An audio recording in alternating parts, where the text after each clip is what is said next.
Thank you. Good evening and welcome to this regular scheduled meeting of the Board of Education for Tuesday, August 17th. Everybody please stand for the pledge of allegiance. Allegiance to the flag of the United States of America and to the republic for which it stands, one nation, under God, indivisible, with liberty and justice for all.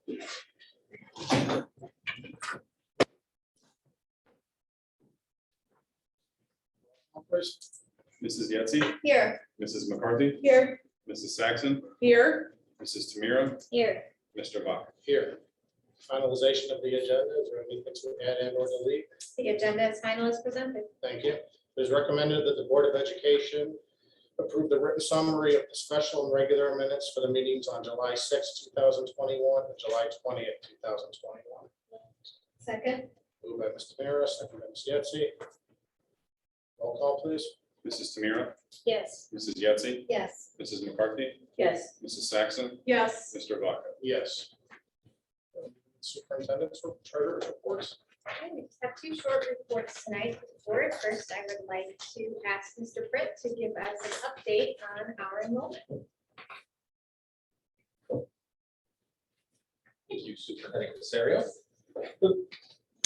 Sarah asked me to give you a brief update on our enrollment. We are growing. Are there any questions?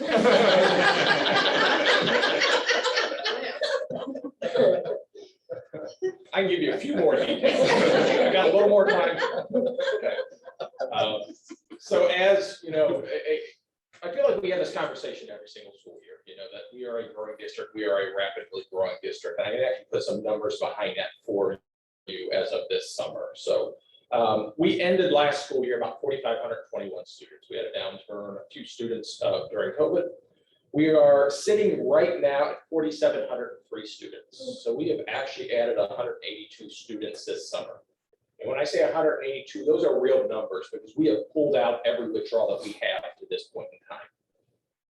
So typically what happens is our numbers will bump up. We'll find out that a student has moved or has relocated to another district. We'll pull those students out and those numbers generally come down.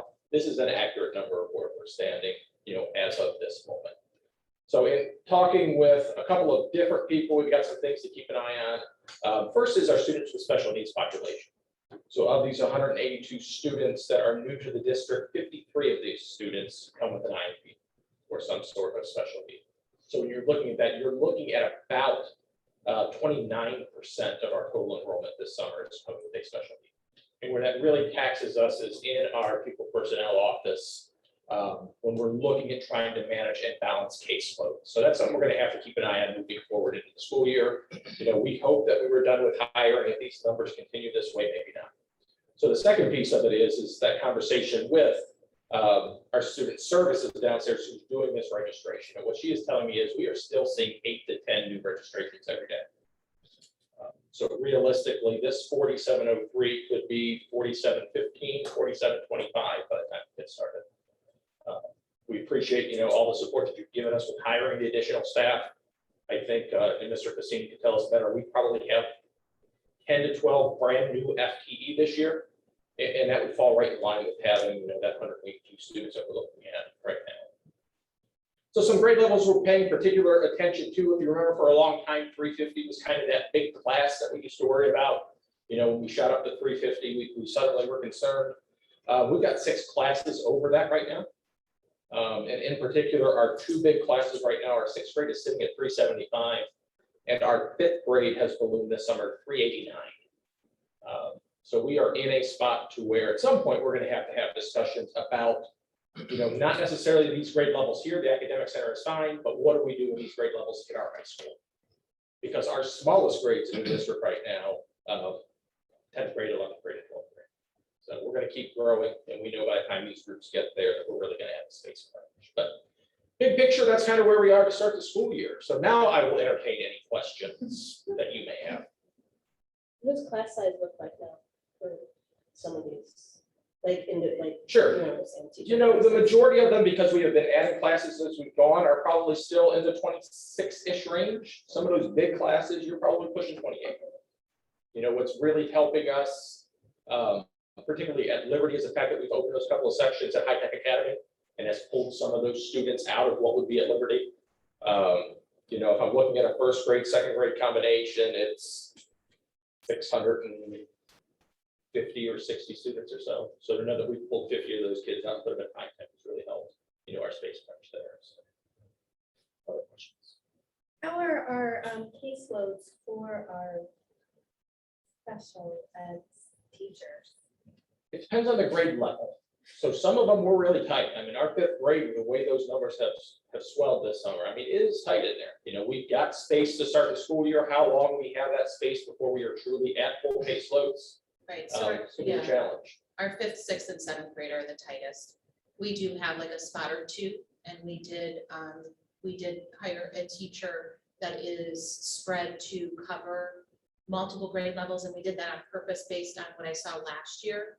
And she is actually split between two buildings, Ranger High Tech Academy and us, to absorb some of that. But with the numbers that we're seeing, that's not going to last very long. But we're going to do our best, you know, to see that. But it's going to be dependent on what comes in the next couple of weeks, and then, you know, just the natural, you know, need of our own students and where interventions go. So, I mean, we're going to work our hardest to make it work. Now, these 53 new students from the district, how quickly do we have to respond to their IEPs and set up those meetings? Immediately. We have 30 days to review them, accept them. And so all of our teachers have a protocol to follow. They all know it and have been reviewed on it when we met last week. But everything goes into place immediately. So their new IEP dates will be based on them coming to district here. So their yearly reviews that are no longer relevant because they'll have new dates. It depends. If we change the information, they would get a new IEP and we amend it. Okay. But if everything is, if we're in agreement with the IEP that comes in, those dates still stay the same. Okay. We don't necessarily create a new IEP unless they're from out of state. Okay. And we have many from out of state. So if students are from out of state, we do we have to write a new ETR. So we have to do a full evaluation. And I think we have at least 7 from out of state. So those are new ETRs and IEPs for those students. And we have 60 days to do that. So we get consent in those timelines, you know, so we do follow the IEP as it's received, and we follow those services while we're doing that evaluation. So. But we do have 30 days to accept and get to know the students and adjust as needed. Questions? Can you make it stop? I have asked that we pull the vacancy, no vacancy light that we have downstairs, and so far, no such luck. All right. It's a great problem to have. I tell people that, you know, families don't move to communities without good schools. And I think when you look at the number of people we draw every single year, I think it says something about the programs that we're running. So, thanks. Thank you. Thank you, Mr. Britt. Our second report is actually from our treasurer, Mr. Cassini, regarding our bond refinancing. Thank you, Superintendent Casario, President Vaca, members of the board. I'd like to provide you with an update, a brief report on the district's bond refunding transaction. This process started earlier this year, as you know, and has now finally come full circle. The district has finalized plans to refinance $9.5 million in outstanding bonds, saving taxpayers $2.3 million by lowering the overall interest expense on the outstanding debt. Much like a home mortgage, most municipal bond transactions have a prepayment option whereby issuers take advantage of a lower interest rate, thereby saving money. The opportunity initially presented itself for the district in the height of the pandemic last year, when interest rates and financial markets were shocked. Bond prices and interest rates work inversely, meaning that when bond prices go up, interest rates are coming down. So with the equity markets in turmoil, investors decided to put their money in safer instruments, U.S. Treasuries, municipal bonds. This drove prices up on the bonds, and they became much sought after investments. That continued throughout the summer. The bond markets rallied after an initial backup in rates in late spring, when was thought that the COVID-19 pandemic was coming to a conclusion. So as such, we conducted analysis on all potential candidates from the original Series 2014A, 2014B refunding bonds, which were the remaining portion of the district's original $50 million bond issue. The other portions of that original Series 2014A and B were refinanced in 2017. As part of this overall process, the district needed to do two things: produce a prospectus called a preliminary official statement, or POS, for potential investors, and two, update our credit rating with Moody's Investor Services on the outstanding bond debt issue. I guided Moody's throughout their questions during a ratings call, provided them with a significant amount of data and analysis required for the rating affirmation. And I was pleased with the call overall, and I was happy to learn that Moody's reaffirmed the district at their current credit rating of AA2. The highest rating that the district could have achieved is a AAA, which is only 2 scores above our current rating. Moody's applauded the district on their general fund balances and their ability to control expenses while maximizing revenues. Some of the major highlights: final maturity date of the outstanding bonds was shortened by 7 years, now maturing 2034 instead of 2041. By refinancing at the lower interest rate, the district was able to save taxpayers $2.3 million. Total par bonds refunded was $9.5 million. The new bonds will also have an additional prepayment option to take advantage of potential future lower interest rates. That's a net present value ratio benefit of 22.108%. And 3%, typically 3% and higher, is considered to be beneficial. It's like your standard benchmark that you go by as prescribed by the Government Finance Officers Association. The true interest cost on the new bonds is now 1.5%.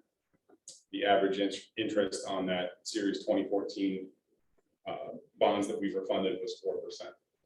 So a pretty big difference there. That concludes my report. Questions? Thank you for your diligence and hard work with this.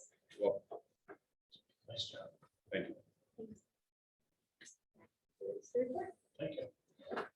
We want to do announcements. Is there any announcements this evening? Seeing none, we'll move on to hearing of the public. Anybody in attendance would like to address the Board of Education, now is your opportunity. Seeing none, we'll move into the consent agenda. It is recommended that the Board of Education approve the consent agenda resolution as presented.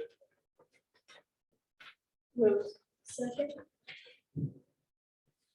Moved by Ms. McCarthy, second by Ms. Tamira. Discussion.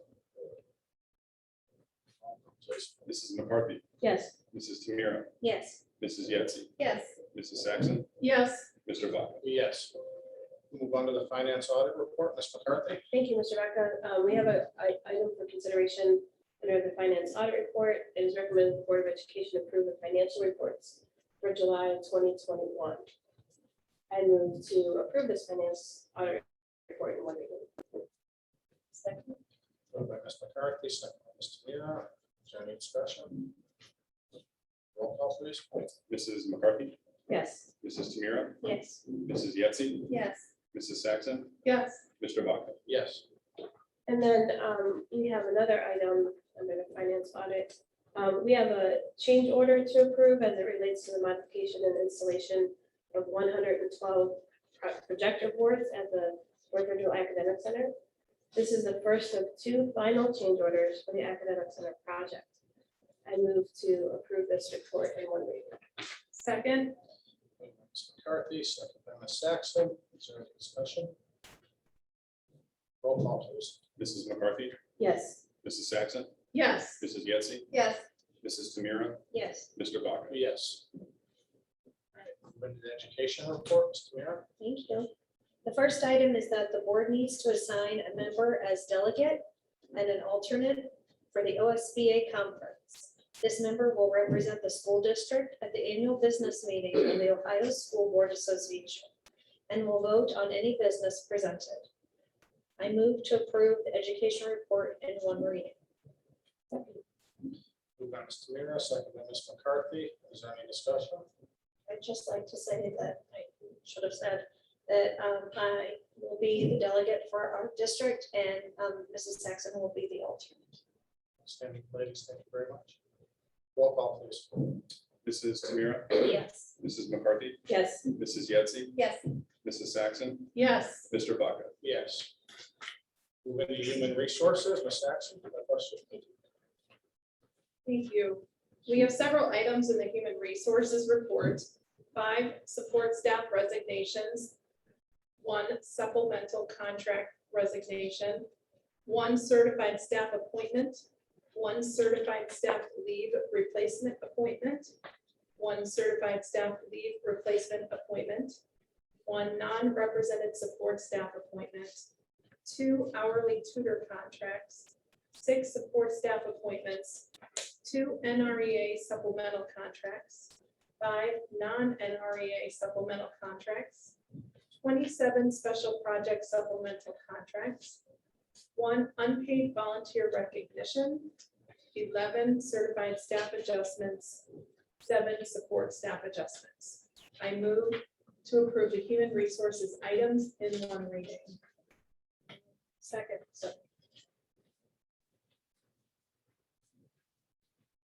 Moved by Ms. Saxon, second by Ms. Tamira. Is there any discussion? Where does this bring us as far as, like, are we current now on staffing unless we add more students, or we're still looking for bus drivers? Well, we certainly are always looking for bus drivers and crossing guards. So those are the 2 that are in most need at the time.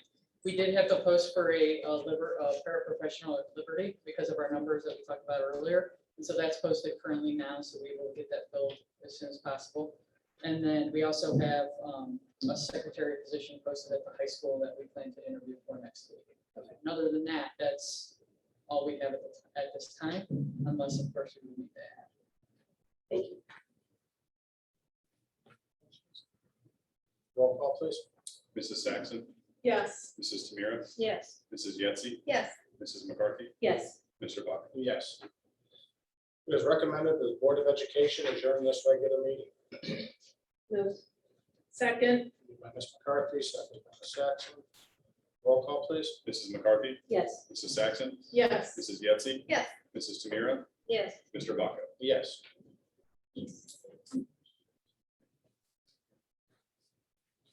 Everybody has a wonderful evening.